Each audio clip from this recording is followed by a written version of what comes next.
Matius pasal 28 ayat 19, pergilah ke seluruh penjuru bumi, ya. Beritakanlah firman, siap sedialah, baik waktu atau tidak baik waktunya. Kamu harus pergi ke Galilea, ke Yudea, Samaria, bahkan sampai ke ujung bumi. Tuhan memanggil kita bukan hanya untuk menikmati berkat-berkat Tuhan, bukan hanya menikmati keselamatan yang Tuhan sudah sediakan dan kerjakan bagi kita, bukan hanya menikmati penyertaan Tuhan, tetapi Tuhan memanggil kita untuk menjadi alatnya, memberitakan kebenaran firman Tuhan. Mungkin kita berkata, kan saya bukan seorang pendeta, kan saya bukan seorang yang sudah terlatih, saya bukan seorang yang terpanggil untuk memberitakan Injil. Bukan hanya merupakan tanggung jawab dari seorang pendeta ataupun hamba Tuhan, tetapi ini adalah menjadi tanggung jawab dari setiap orang percaya. Dalam 1 Petrus 2 ayat 9 dan 10 mengatakan, tetapi kamulah bangsa yang terpilih, imamat yang rajani, bangsa yang kudus, dipanggil untuk menceritakan perbuatan-perbuatan yang besar yang sudah dilakukan oleh Allah kepada kita. Orang yang tidak terpandang sekalipun, orang yang tidak berpendidikan, orang mungkin dianggap bodoh oleh manusia, bisa dipakai oleh Tuhan. Tuhan bisa memakai siapa saja, asal mereka mau dipersiapkan untuk itu. Menjadi seorang pejala manusia, hal pertama yang harus dipenuhi adalah dia harus mengikut Yesus. Dia harus menjadi pengikut Yesus. Sebab Allah tidak menjadikan manusia seperti robot yang bisa diatur sedemikian rupa menurut program yang sudah dibuat oleh Allah. Tetapi justru Tuhan menciptakan manusia dengan kehendak bebas. Tuhan menunjukkan jalan. Tuhan memberikan pilihan. Tetapi yang menentukan pilihan itu adalah kita sendiri. Dan setiap keputusan yang kita ambil tentu ada konsekuensi yang akan kita dapatkan. Ketika seseorang sudah ikut, maka bukan pilihan lagi. Ini wajib.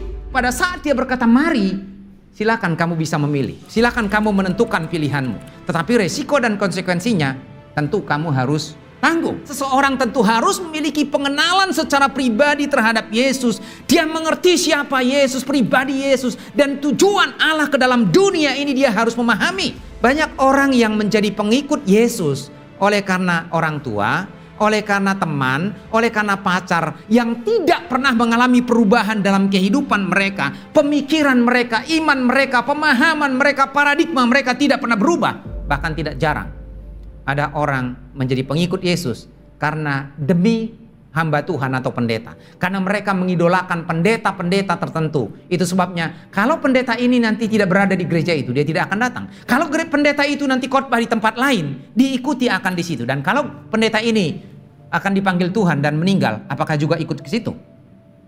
Saya harap tidak begitu. Tetapi Tuhan menghendaki kita mengikut Dia karena keputusan yang tepat, mengenal Dia, dan itulah yang memotivasi kita.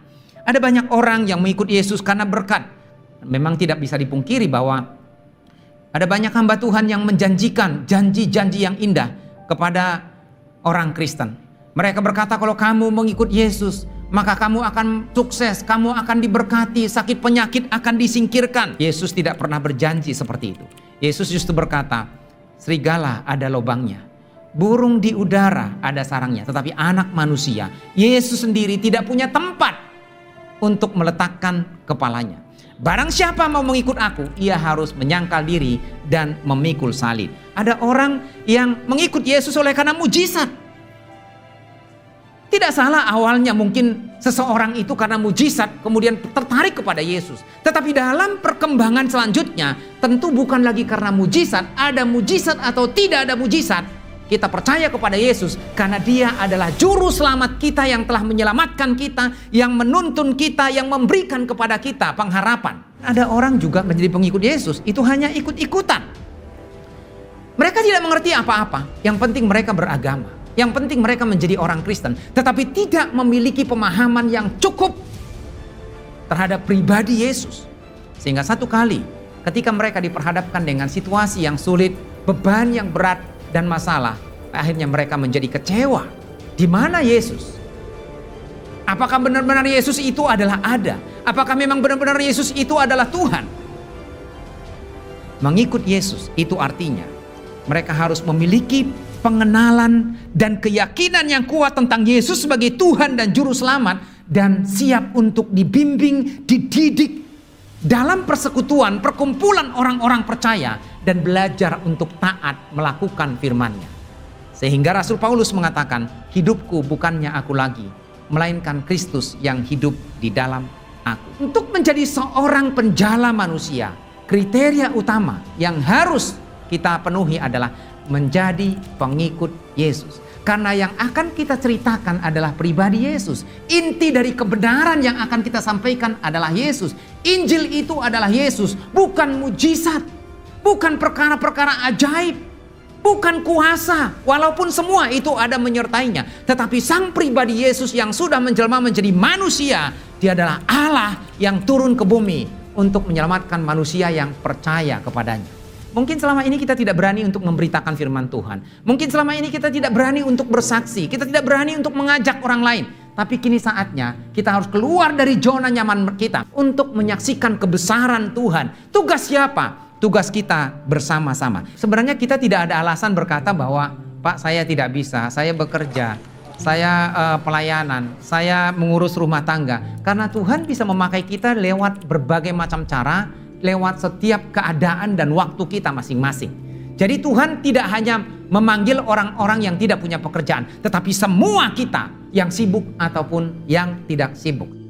Kita jangan pernah berpikir bahwa kita tidak mampu, kita tidak bisa, saya tidak layak, saya tidak dipersiapkan di sekolah tinggi teologi, saya tidak dipersiapkan menjadi seorang hamba Tuhan. Tuhan tidak membutuhkan orang yang hanya sekolah teologi ataupun punya keahlian, tetapi Tuhan justru mampu memakai kita siapapun, asal kita mau memenuhi panggilan Tuhan dalam kehidupan kita. Apapun peranan kita, apapun jabatan kita, apapun latar belakang kita, apapun pekerjaan kita, Tuhan sanggup menjadikan kita sebagai alat yang dipakai oleh Tuhan. Seberapa banyak kita seringkali menunda pekerjaan. Kadang-kadang kita mungkin berpikir, nanti, sebentar, tunggu dulu. Nanti kalau saya sudah agak senggang. Saya pernah melayani satu tempat. Pada saat itu, awal masa mudanya dia adalah orang yang sangat kaya. Wah, rumahnya itu di pusat kota yang gede. Ya bisa dibayangkan, ini kota besar, kota provinsi. Tapi pada saat itu dia sudah kena tangannya, kakinya stroke. Tapi kemudian dia berkata satu kali kepada saya, Pak, doain saya. Kalau saya sembuh, saya akan melayani Tuhan. Dan dalam waktu dekat saya akan memberikan persembahan untuk bangun kolam baptisan di gereja. Oke, puji Tuhan. Tapi satu hal, doakan saya supaya saya sembuh. Kalau saya sembuh, nanti saya akan melayani Tuhan. Kenapa tidak pada waktu masih sehat? Kenapa tidak pada waktu masih segar? Kenapa tidak pada saat dia masih memiliki kemampuan yang full? Tetapi ketika sudah seperti itu, baru kemudian saya mau melayani Tuhan. Ya memang tidak ada kata terlambat, tetapi sayang, ada banyak kesempatan, ada banyak peluang yang sudah dia lewatkan. Itu sebabnya jangan pernah menunda apa yang Tuhan percayakan kepada kita, apa yang bisa kita perbuat, apa yang Tuhan ajarkan kepada kita, apa yang Tuhan perintahkan kepada kita. Jangan tunda, karena itu adalah peluang dan kesempatan bagi kita untuk memberikan yang terbaik kepada Tuhan, apapun yang kita punya dalam kehidupan kita. Apa yang bisa kita lakukan? Ambil bagian dalam program misi yang ditetapkan oleh Allah, dalam pengembangan gereja, dalam membangun kehidupan orang-orang percaya, dalam membangun kehidupan anak-anak Tuhan. Tetapi saya mau berkata, kita harus siap untuk dibina, dididik. Siapapun saudara, berpendidikan atau tidak, kaya atau tidak, Tuhan sanggup mengubah kita. Tuhan sanggup memakai kita, asal kita mau. Tuhan memanggil kita menjadi saksi-saksi Kristus, menjadi penjala-penjala jiwa, ikut ambil bagian dalam program misi untuk menyelamatkan manusia. Siapa lagi yang Tuhan mau pakai kalau kita sendiri tidak mau? Gereja ini akan berkembang, gereja ini akan bertumbuh, jiwa-jiwa akan berdatangan. Maka Tuhan memanggil kita semua. Tuhan mempercayakan tanggung jawab bagi kita semua. Karena itu mari bersama-sama membangun kerajaan Allah di tengah-tengah dunia ini.